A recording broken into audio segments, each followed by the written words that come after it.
Share बाजारात आज मोठी घसरण झाली आहे। सेन्सेक्स 3400 अंकांनी गडगडलेला आहे। निफ्टी 1000हून अधिक अंकांनी घसरलेला आहे। टॅरिफच्या घोषणेनंतर दुसऱ्या आठवड्यातही बाजारात पडझड पाहायला मिळते। जगभरातील बाजारपेठांमध्ये गोंधळ उडालेला आहे। ऑस्ट्रेलिया आणि अर्थातच यूएसच्या मार्केटमध्ये देखील मोठ्या प्रमाणावर पडझड झाल्याचं दिसतंय। या घडीची ही महत्त्वाची बातमी आपण पाहतोय।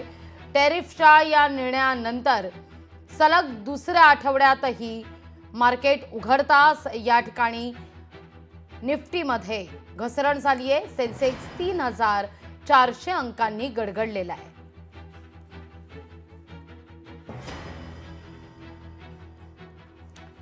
डोनाल्ड ट्रम्प यांच्या धोरणाचा हा फटका पाहायला मिळतोय।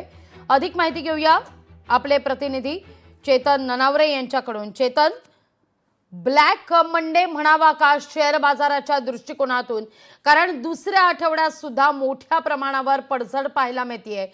मार्केट उघडता सेन्सेक्स 3400 अंकांनी गडगडलेला आहे। कारण जर आपण एकंदरीत आंतरराष्ट्रीय बाजारपेठेतील सध्याच्या घडामोडी पाहिल्या तर निश्चितपणे त्याचा परिणाम आहे तो भारतातील आपल्या या शेअर मार्केटवर पाहायला मिळत आहे। सर्वात महत्त्वाची बाब म्हणजे जे टॅरिफ प्लॅन आकारलेला आहे अमेरिकेने, त्याचे पडसाद भारतीय बाजारपेठेवर पाहायला मिळतच आहेत।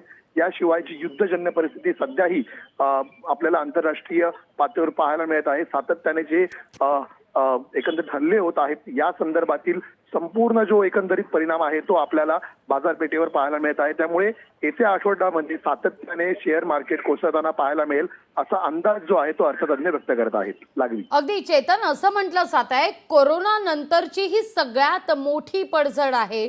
आज जी पडझड झाली आहे असं म्हटलं जात आहे कोरोना नंतरची सगळ्यात मोठी पडझड पाहायला मिळते।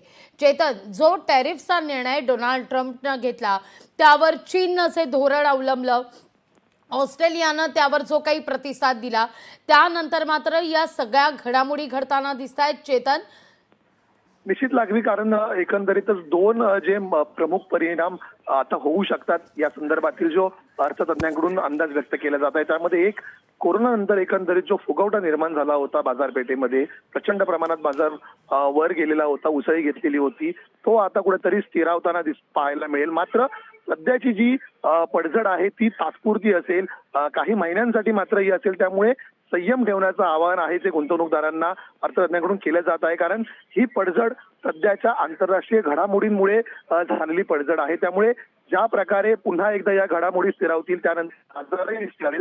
त्यामुळे गुंतवणूकदारांनी कुठलीही पैसे काढण्याची घाई करू नये। सध्या काळ हा संयमाचा आहे, त्यामुळे संयम ठेवणाऱ्यांना निश्चितच भविष्यामध्ये बाजारपेठ पुन्हा स्थिरावल्यानंतर फायदा मिळू शकतो। लोकशाही मराठी ऐका, पहा, जागरूक रहा।